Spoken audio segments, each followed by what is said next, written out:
Allez, on va parler d'un effet essentiel, c'est le delay.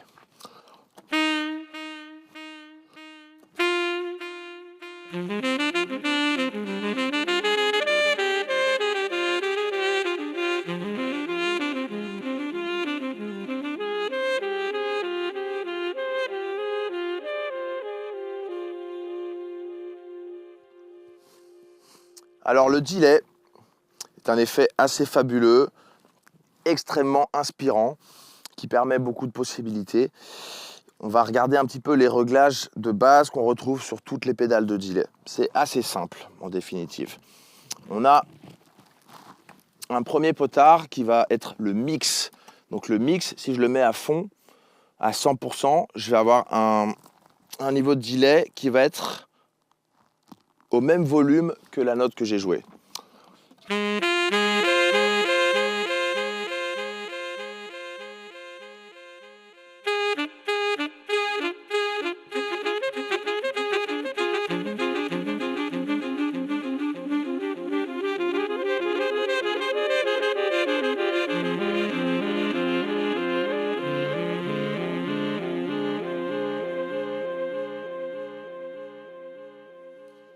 Je baisse mon mix à 50%. J'ai un delay beaucoup plus discret, mais quand même assez présent.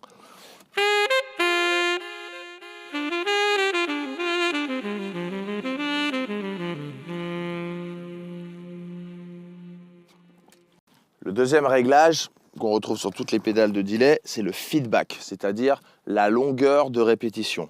Donc si je me mets au minimum, on va remettre le mix à 100% pour que ça soit bien limpide. Je mets le feedback à 0 et du coup là je vais générer une seule répétition. Et voilà, ça s'arrête.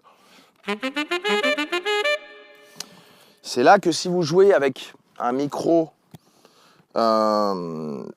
qui enregistre, qui est à l'extérieur du saxophone, qui va enregistrer un peu les sources sonores et que vous avez un retour ou une sono, enfin des enceintes qui vont diffuser votre son, il y a un petit risque avec le delay que votre delay va sortir des enceintes, repasser dans votre micro, repasser dans la pédale de delay et repasser dans les enceintes et ainsi créer un petit feedback. Ça, c'est si on pousse un petit peu le delay assez fort avec beaucoup de feedback, à un moment ça peut partir et si jamais vous entendez un truc qui fait et qui gonfle, c'est le moment d'éteindre les micros rapidement parce que sinon vous allez faire saigner les oreilles de tout le monde, voire même crever les enceintes. Alors, attention à ça. Là, j'ai pas ce souci-là parce que déjà je suis avec l'intra-mic qui isole complètement mon signal et encore plus isolé parce que là je suis au ear monitor, on en parlera un petit peu tout à l'heure des systèmes sans fil. Donc je n'ai aucune source sonore qui vient autour de moi en fait. Là j'envoie vraiment un son pur dans l'enregistrement. Donc là je suis assez tranquille avec ça.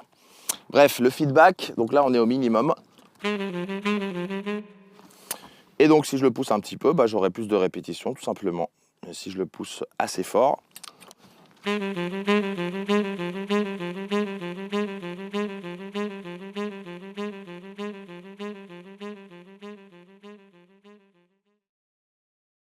le troisième réglage qu'on va trouver sur tous les delays, c'est la vitesse de répétition. C'est-à-dire à quelle pulsation, à quelle vitesse je veux mes répétitions. Souvent, ça se mesure en millisecondes, ce qui est à peu près impossible à déterminer. Est-ce qu'on sait à quel tempo correspondent des millisecondes? Moi, je n'en sais rien. Donc, la meilleure chose à faire, c'est d'utiliser un tap tempo. La plupart des delays ont un tap tempo, c'est-à-dire une pédale qui suffit de taper une pulsation et en fonction de cette pulsation, on aura des répétitions qui seront rythmées. Il y a des delays qui n'ont pas de tap tempo mais qui ont une entrée de jack sur le côté qui permettent d'ajouter un petit tap tempo. C'est juste une petite pédale avec un bouton. Il y en a plein qui existent et toutes sont très bien. C'est quelque chose d'assez simple. Moi, dans mon setup actuel, j'ai pas de tap tempo.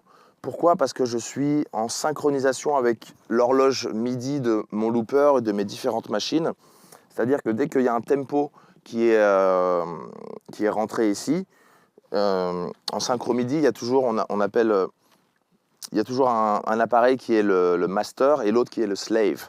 Voilà, et le master donc donne les informations de vitesse ou de start, etc. Donc là, en l'occurrence, pour le delay, ce sera juste la vitesse de métronome. Et en fonction de cette vitesse, j'ai mes répétitions qui sont calées.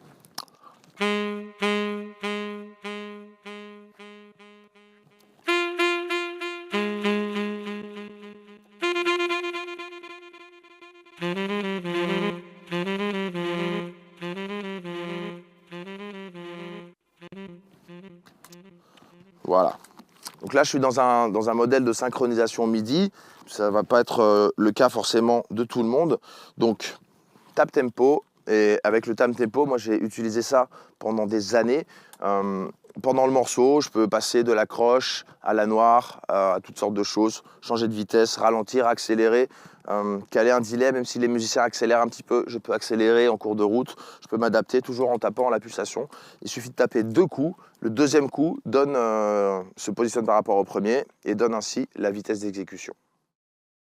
Le quatrième réglage de base que vous allez trouver sur la plupart des delays, c'est un réglage génial, qui est quelle position rythmique, quelle valeur rythmique va adopter le delay par rapport à la pulsation donnée. Donc là, c'est par rapport à moi, l'horloge interne de mon looper, ou ça va être par rapport à la vitesse de votre tap tempo, ou alors le nombre de millisecondes que vous allez régler. Mais je crois que nous, musiciens, on aime bien se positionner par rapport à une pulsation. Ça nous parle. Donc, par rapport à cette pulsation, on a des réglages qui sont à peu près souvent les mêmes. On a la possibilité de faire une répétition à la noire, donc qui va correspondre à la pulsation qu'on donne. Les répétitions, bam, bam, bam, bam. Mais on peut avoir aussi le delay réglé à la croche pointée, donc ce qui va donner un bam, bam, bam, bam, bam, bam, bam, bam. Voilà des répétitions qui vont être en croche pointée.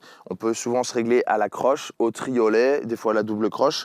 Et après, suivant les modèles de delay, vous allez avoir peut-être plus de possibilités.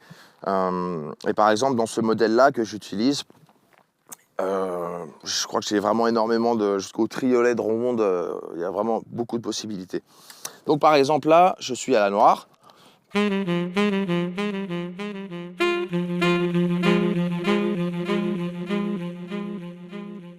va mettre un métronome. Hop là. On va mettre un petit métronome.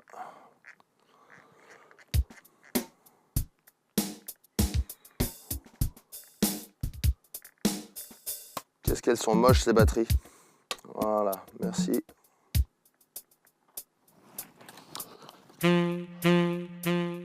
Répétition à la noire.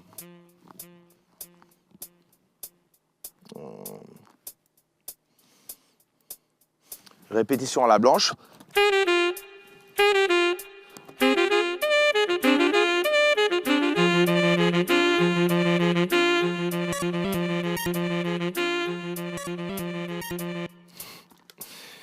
Répétition à la ronde. Donc là, on est vachement lent. Très intéressant. Voilà.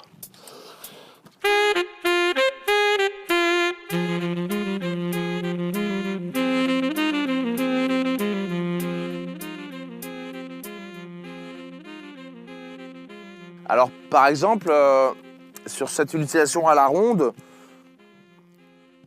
c'est bon, merci. Sur cette utilisation à la ronde, par exemple, il y a des choses très sympas qu'on peut faire. Si on joue une mesure et que la mesure d'après est répétée, on peut par exemple imaginer qu'on fait un petit riff qui serait comme un gimmick qui serait là tout le temps. Donc une mesure de riff, une mesure d'impro. Et quand on reprend le riff, du coup, c'est comme si c'était jamais arrêté parce qu'il se répète. Je vais vous faire un petit exemple. Donc je me remets à la ronde. Tac. Voilà. Je cherche un petit riff.